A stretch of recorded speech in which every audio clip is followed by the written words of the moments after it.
What is the proof of self-realization? If you imagine something very strongly, it becomes visible as a hallucination, having no intrinsic reality.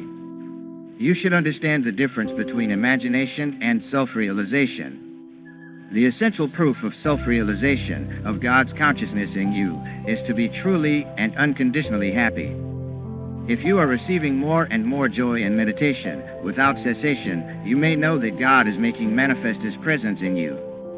If there is a break in the flow of divine happiness, then there is something wrong in your consciousness, some kink that needs to be removed with the help of your guru. By maintaining steady communion with Him, through daily meditation and by following His precepts, the sadhana He has given you, He will straighten out that kink for you. You cannot be with the Lord just by thinking you are divinely enlightened. You must improve yourself. You must perfect yourself. There is a lot of difference between the potential realization of God and the actual realization of God. You can never know Him except through humbleness, wisdom, and devotion. The humble man is the one who will know God. Those who go deep in the superconsciousness automatically develop unusual spiritual powers and control over natural forces. But no man of true God consciousness ever uses his powers unwisely for egotistical display. Sages realize that the Lord is the sole doer and humbly return to Him the extraordinary gifts He has bestowed on them. Is not everything in the universe a miracle? By His mere existence is not man a miracle?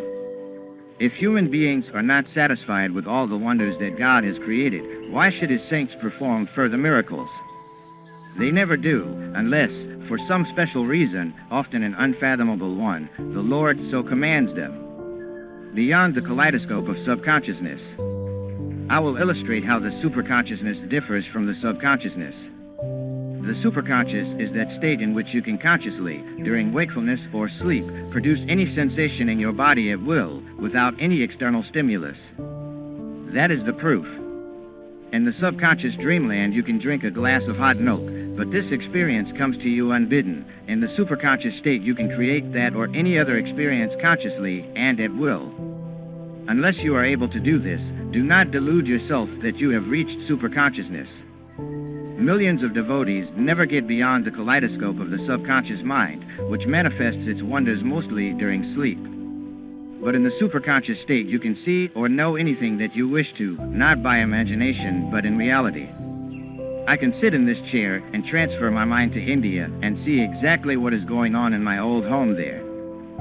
The advancing devotee progresses through 3 stages of spiritual awareness, the sacred trinity. First, he experiences superconsciousness, oneness with the creative power in creation, Aum, God the Holy Ghost.